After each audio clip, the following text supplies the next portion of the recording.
आज से दुनिया के सबसे बड़े टेक्नोलॉजी इवेंट में से एक एआई इम्पैक्ट समिट 2026 शुरू हो चुका है।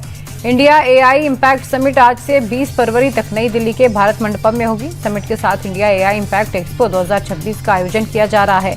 दुनिया भर की कंपनियां अपने लेटेस्ट एआई सॉल्यूशंस को दुनिया के सामने पेश करेंगी। यहां सुंदर पिचाई, बिल गेट्स और मुकेश अंबानी समेत 100 ग्लोबल सीईओ शामिल होंगे। दिल्ली पुलिस के 79वें स्थापना दिवस कार्यक्रम में केंद्रीय मंत्री अमित शाह शामिल हुए। परेड की सलामी लेने के बाद अमित शाह ने कहा कि दिल्ली पुलिस की 10 नई परियोजनाओं का आज यहां पर शिलान्यास हुआ है। दिल्ली को 10,000 कैमरों से जोड़ने के कार्यक्रम के प्रथम चरण में 2100 कैमरे लाइव जुड़ चुके हैं। दिल्ली पुलिस की तारीफ करते हुए कहा कि दिल्ली पुलिस ने ड्रग सिंडिकेट की कमर तोड़ी है। दिल्ली पुलिस ने शांति, सेवा, न्याय के संकल्प को हमेशा ऊपर रखा। फिल्म निर्माता रोहित शेट्टी के घर पर फायरिंग के मामले में पुलिस ने बड़ी कार्रवाई की है। मुंबई क्राइम ब्रांच ने 6 शूटर्स को गिरफ्तार कर लिया है। क्राइम ब्रांच ने इन 6 में से 4 शूटर्स को हरियाणा से अरेस्ट किया। आगरा से भी एक आरोपी गिरफ्तार हुआ है। अब तक 12 आरोपियों की गिरफ्तारी हो चुकी है। यूजीसी को लेकर जेएनयू में विरोध प्रदर्शनों का सिलसिला खत्म नहीं हो रहा। जेएनयू स्टूडेंट्स यूनियन ने यूजीसी को लेकर विरोध प्रदर्शन किया। इस दौरान छात्रों ने नारेबाजी करते हुए प्रशासन के खिलाफ प्रदर्शन किया। मांगे न माने जाने पर आंदोलन तेज करने के संकेत दिए।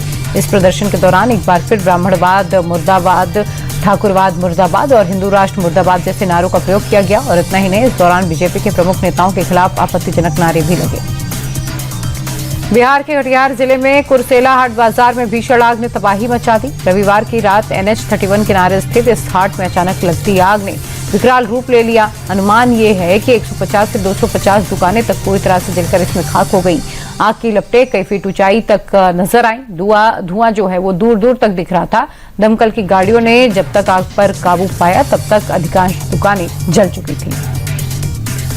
राजस्थान के बीकानेर में घूसखोर एलडीसी के घर एसीबी ने छापेमारी की। इस दौरान एलडीसी की आय से 938% ज्यादा संपत्ति का खुलासा हुआ। आरोपी के 3 बंगले, कई प्लॉट बीकानेर में हैं। कार्रवाई के दौरान बंगलों से 76 लाख कैश और 17 हेक्टेयर जमीन के कागजात मिले।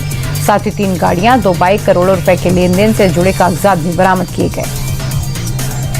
महाराष्ट्र के छत्रपति संभाजी नगर में मुस्लिम मंत्री के मंदिर जाने के बाद मंदिर को शुद्ध किए जाने का मामला सामने आया। यहां मंत्री अब्दुल सत्तार के मंदिर में दर्शन करने के बाद कुछ युवकों ने मंदिर को अशुद्ध बता दिया और गौमूत्र से शुद्ध किया।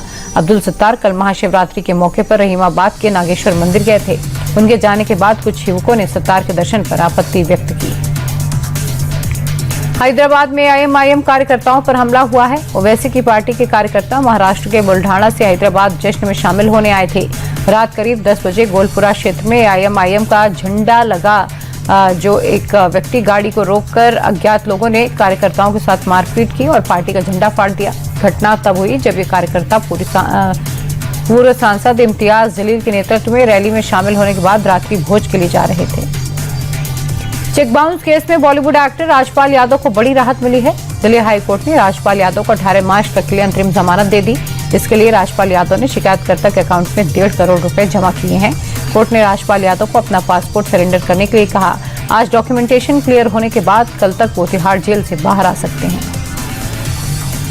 यूपी के हापुड़ में दबंगों ने जमकर कहर बरपाया। सीसीटीवी में कुछ लोग एक युवक को दौड़ा कर पीटते नजर आए। युवक के जमीन पर गिरने के बाद दबंग उस पर लाठी डंडों और धारदार हथियार से अटैक करते हैं। बर्बरता झेल रहे शख्स का नाम इमरान है। मामूली विवाद को लेकर उसके साथ मारपीट की गई, जिससे युवक की हालत गंभीर है। अब वीडियो के आधार पर मारपीट करने वालों की तलाश की जा रही है।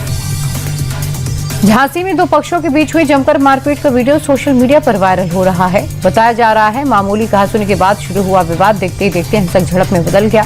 दोनों पक्षों के लोग आमने सामने आ गए और लाठी डंडों, पत्थरों से एक दूसरे पर हमला कर दिया। मारपीट में महिलाएं भी शामिल रहीं। अचानक हुई इस घटना से गली में अफरा तफरी मच गई और आसपास के लोग घरों में दुबक गए। बाद में मौके पर पुलिस ने पहुंचकर स्थिति को नियंत्रित किया।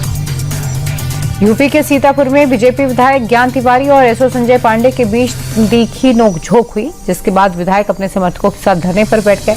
इस दौरान विधायक ने एसओ संजय पांडे को हटाने की धमकी दी। एसओ संजय पांडे ने कहा कि मैं थाना छोड़ दूंगा, यहाँ से चला जाऊंगा। विधायक ज्ञान तिवारी ने कहा कि तुम थाना नहीं छोड़ोगे, तुम तो भगाए जाओगे। विधायक ने थाने में तैनात दीवान रविशंकर और कांस्टेबल पर भी नाराजगी व्यक्त की। हरियाणा के हांसी से एक अजब गजब मामला सामने आया। भर्ती का रौब दिखाते हुए दारोगा ने जबरदस्ती चालान काट दिया। दरअसल चेकिंग के दौरान इंस्पेक्टर और एक बैंक मैनेजर के बीच तीखी बहस हो गई। मैनेजर ने कहा कि उसके पास सारे कागजात हैं तो चालान क्यों।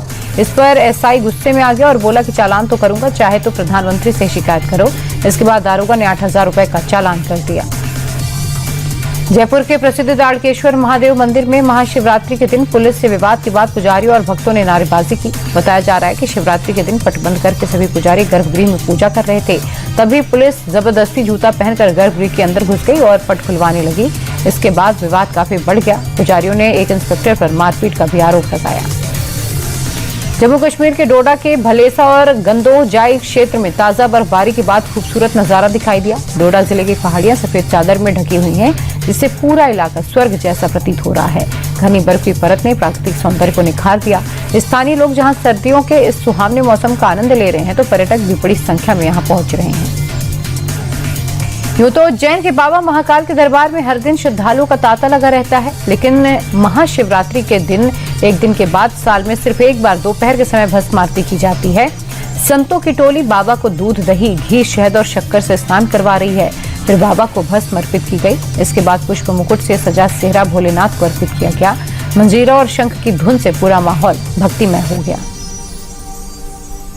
शेयर मार्केट हरे निशान पर बंद हुआ। सेंसेक्स करीब 650 अंक बढ़कर 83,277 पर बंद हुआ, तो निफ्टी भी 211 अंक बढ़कर 25,682 पर बंद हुआ। एनर्जी, बैंकिंग और फार्मा शेयर्स में ज्यादा खरीदारी दिखाई दी। सेंसेक्स के 30 में से 22 शेयरों में बढ़त रही, वहीं निफ्टी 50 के 37 शेयरों में तेजी दिखाई दी।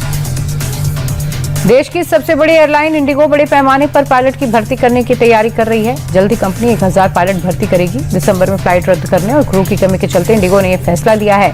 दिसंबर 2025 में 7 दिन के अंदर कंपनी ने 5000 उड़ानें रद्द की थी। ये देखते हुए ही कंपनी अब बैकअप के लिए तैयारी कर रही है।